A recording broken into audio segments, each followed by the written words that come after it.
That's a great question. Oftentimes someone will say, "Hey, do you feel normal?" And I laugh. I don't know what normal feels like, but I will say this: I'm 51, and I can't complain. After 20 years, 19 of them, I didn't miss a game. You would think, or at least I thought, that it would be a lot worse, I guess. That's not to say that tomorrow won't bring a different set of aches and pains, but I say this because I'm able to do the things that I choose to do, and at a comfortable pace. So if I want to bike, I bike. I want to golf, I golf. If I'm working outside, I work outside. So I'm very thankful that I feel as well as I do. Brett, you retired at age 41. How much longer could you have played if the concussion protocols that you talk about were actually in place? I don't think I could have played any longer in regards to the concussion part of it. I played 20 years, 19 of them started every game. So it's not like I had an abbreviated career. But the last play that I ever played in was a major concussion.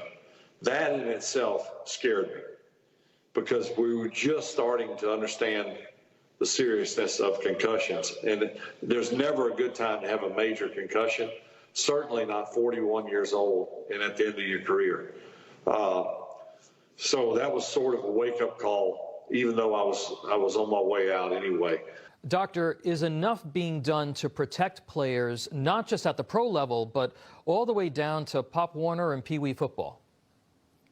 So I think when you ask, are they doing enough, I think they're doing all they can minus having a treatment available for them.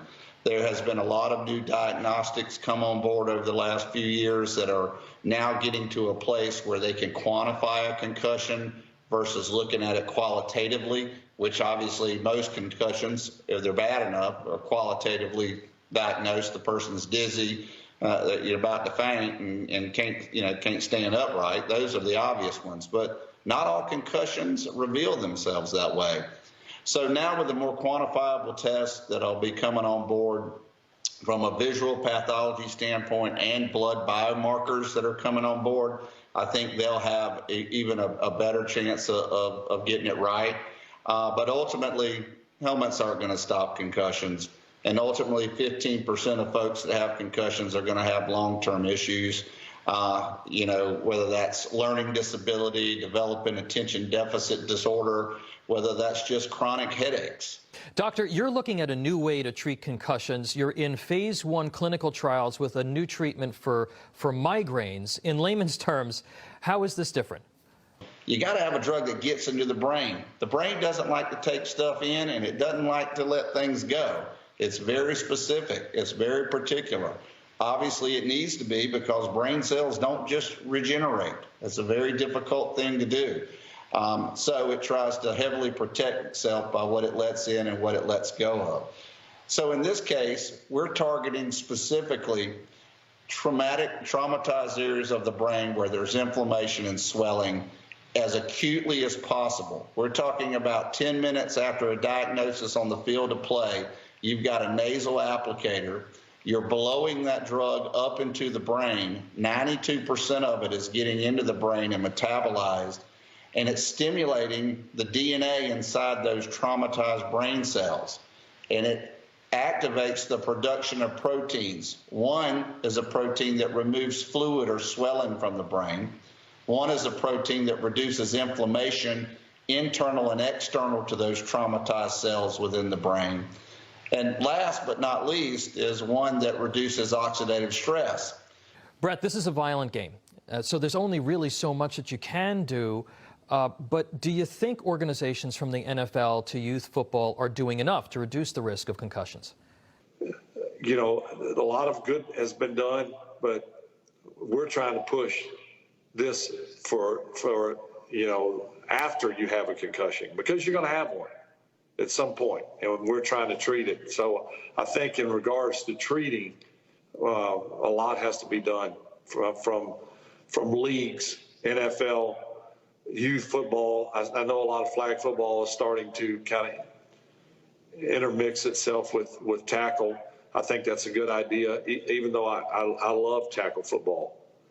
I just don't think it's a very smart thing to do for your youth. And I have 3 grandkids, 10, 6, and 3, and I would not encourage them to play tackle football at all. I would cringe to see them get tackled.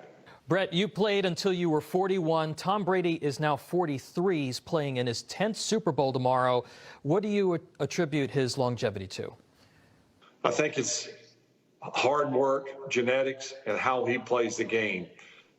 And I'll start with the last. How he plays the game he is much different than I. He's a pocket guy. He doesn't try to extend plays with his legs. He's not a guy who's going to run down the field for 15, 20 yards. If you protect him, he can play until he's 50, until his arm gives out, and that shows no signs whatsoever.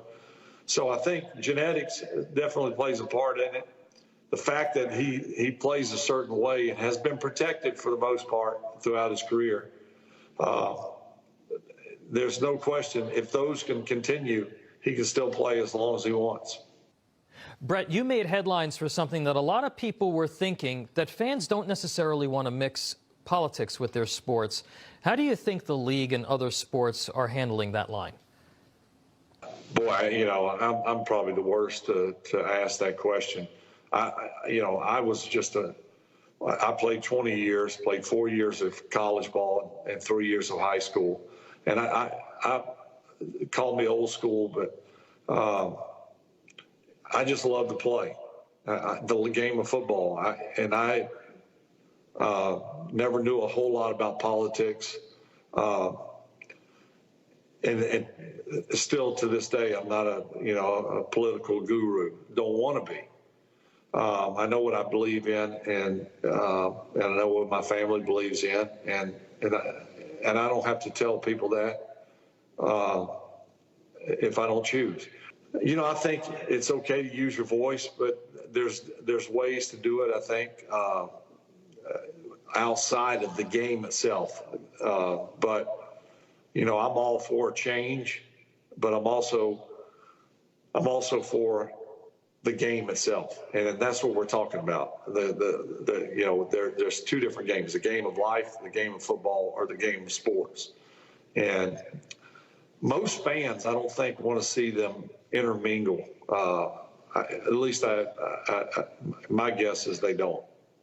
But I think the league has done a pretty good job of managing that, as well as COVID. I think they've, unprecedented times. And I think that the fact that they got a season off and here we are playing the Super Bowl is quite remarkable. All right, now here's the big question, Brett. Do you have a prediction for tomorrow's Super Bowl? Yeah, Jake, what do you think? I got the Bucks by 4. Bucks by 4. Mahomes throws a pick in the end zone on the final play. I got Tampa Bay myself. I think everything points to the Chiefs winning. They're getting all the hype, rightfully so. They've scored thousands or so points, it seems like, each week. They're the darlings of the league. I love Andy Reid. I think Patrick Mahomes is well on his way to superstardom, but I'm not betting